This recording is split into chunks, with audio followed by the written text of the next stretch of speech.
দেখেন একটা জিনিস খুব ভালোভাবে লক্ষ্য করা যাচ্ছে, কাটিমন আমের সিজনে যে মুকুলটা আসছে সেই মুকুলে কিন্তু কোনোভাবেই ভালো মতো গুঁটি আটকেছে না। মলটা বিগসে যাওয়ার পরে আস্তে আস্তে সেই মুকুলটা কিন্তু জ্বলে যাচ্ছে। দেখেন আপনার বাগানে এরকমভাবে কাটিমন আমের ফুল মুকুল চলে আসছে। তো কিভাবে আপনারা কাটিংয়ের মাধ্যমে সেই মুকুলটিকে কেটে আনসিজনে আম নিয়ে আসবেন, এই ভিডিও জুড়ে থাকছে সেই তথ্যগুলি। আপনি কখনো এই ভুলটা করবেন না, কখনো হাত দিয়ে মুকুলগুলা এইরকমভাবে ভাঙবেন না। তো দেখেন আপনার গাছগুলি আপনারা এরকমভাবে কাটিং দিয়ে দেবেন। হ্যালো গাইস, আসসালামু আলাইকুম, welcome to my YouTube channel. তো সবাই কেমন আছেন? আশা করি সবাই অনেক অনেক ভালো আছেন। তো অনেকেই আমাকে প্রশ্ন করেছিলেন যে ভাই, আমাদের গাছের সিজনে এখন ফুল মুকুল চলে আসছে, তো এই মুকুলগুলা কি আমরা ভেঙে ফেলবো না আম নিয়ে নেব? আমরা কি কাটিংয়ের মাধ্যমে আমটিকে আনসিজন করতে পারবো? তো আজকের ভিডিও জুড়ে থাকছে সেই তথ্যগুলি। আপনাদের উদ্দেশ্যে আজকের এই ভিডিওটা, মানে আজকের আপনাদের শর্টকাটে এই তথ্যটা দিব যে আপনারা আসলেই এই মুকুলগুলা কি করবেন, এত বড় বড় এতগুলা মুকুল ভেঙে ফেলবেন না আম নেবেন। তো আপনারা দেখতে পাচ্ছেন পুরা গাছ ভর্তি মুকুল, দেখতে পাচ্ছেন প্রতিটা গাছেই কিন্তু মুকুল ফুটে আছে প্রচুর পরিমাণে।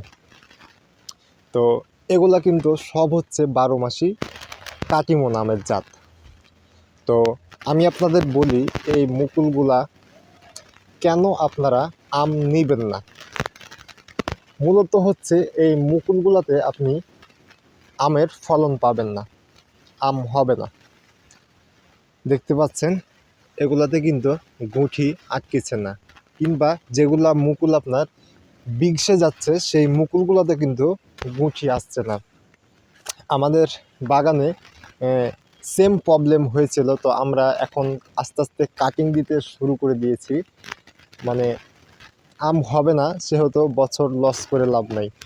আর যেহেতু এটা 12 মাসি আম, আর এখন যেহেতু সিজন চলছে, তাই সিজনের মধ্যে এই আমটা নিলে এই আমটার ভালো মতো প্রফিট পাওয়া যাবে না।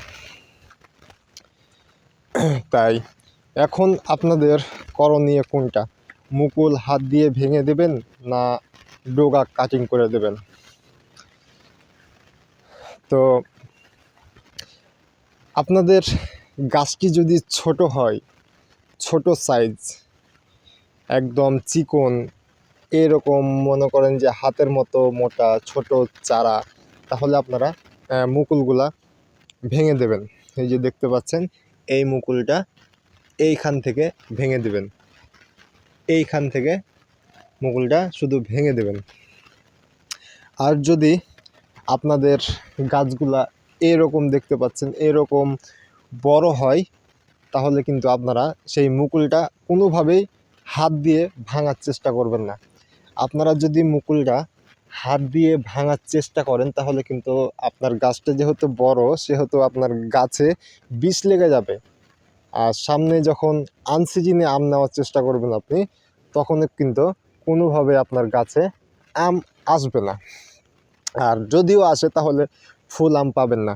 তাই আপনি সব সময় চেষ্টা করবেন, আপনাকে আমি একটি প্রসেস দেখে দিচ্ছি, আপনি এই প্রসেসে আপনার গাছটিকে কাটিং করবেন, তাহলে আপনার গাছের দ্বিগুণ ফলন পাবেন এবং আপনার গাছটিও পাতলা হবে, আমগুলো পরিষ্কার হয়ে থাকবে। তো দেখেন আপনার এটা ডাল আছে, আপনি কাটিং প্লাস নেবেন। কাটিং প্লাস নেওয়ার পরে এই যে দেখতে পাচ্ছেন গিট আছে, একটা করে গিট রাখবেন। একটা করে গিট রাখার পরে এই জায়গা থেকে কেটে দেবেন, এই দিক যতগুলো ডাল আছে একটা করে গিট রাখবেন। রাখার পরে সেই ডালগুলাকে কেটে ফেলে দিতে হবে। তাহলে কি হবে জানেন? যে আপনার সেই গাছটাতে বিষ লাগবে না। যেহেতু গাছ বড়, অনেক রিস্কি হয়ে যায় আম মুকুল ভাঙলে, তাই এটি হচ্ছে সবচেয়ে ভালো একটি পদ্ধতি কাটিং করা।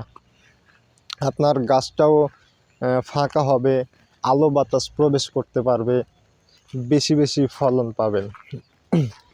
তো ওই দেখতে পাচ্ছেন ওটা কিন্তু আমাদের বাগানে কিন্তু আম আছে, ওটাও আমাদের, এই বেড়াটাও আমাদের। তো আপনাদের যে প্রসেসে দেখিয়ে দিলাম, আপনি সেই প্রসেসে কাজ করবেন, তাহলে ইনশাল্লাহ আপনি আনসিজনে আম নিতে পারবেন। তো সবাই ভালো থাকবেন, সুস্থ থাকবেন, আর এরকম কৃষি ভিত্তিক ভিডিও পেতে অবশ্যই আমাদের চ্যানেলটি সাবস্ক্রাইব করবেন, এবং আপনি আমের কি প্রবলেম সম্পর্কে জানতে চান অবশ্যই কমেন্ট বক্সে জানাবেন। আসসালামু আলাইকুম।